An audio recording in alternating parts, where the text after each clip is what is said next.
রাতে বন্ধুরা, আজকে আমরা করতে যাচ্ছি পিকনিক। এই পিকনিকটা প্রাইভেটে স্যারই করাচ্ছিল। আজকে কুয়াশাটা বেশ ভালোই পড়েছিল। এই রাস্তা দিয়ে যেতে যেতে সামনে পড়ে একটি মা কালীর মন্দির, দেখতেই পাচ্ছ মন্দিরটি। তারপরে আমরা পিকনিকের এখানে চলে আসলাম। এসেই ফার্স্টে আমরা এই জায়গাটাকে সুন্দরভাবে সাজিয়ে দিলাম। চেয়ার টেবিল সাজানোর পর আমরা সবাই মিলে গল্প করতে বসে পড়লাম। সকালবেলায় প্রচন্ড ঠান্ডা ছিল, তার জন্য দেখো বিপুল কতগুলো পড়ে এসছে। এই যে দেখতে পাচ্ছ উপরে একটা চাদর আছে, তারপরে আর একটা চাদর, মাফলার কতগুলো পড়ে এসছে।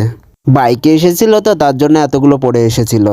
দিয়ে তারপরে খাওয়া দাওয়া শুরু হয়ে গেল। ফার্স্টে ছিল লুচি, এদিকে শাইন খেতে বসে গেছে, আর এদিকে দেখো প্রিয়াঙ্কা, বৃষ্টি, মুর্শিদাও একটু ক্যামেরাতে হাই করে দিল।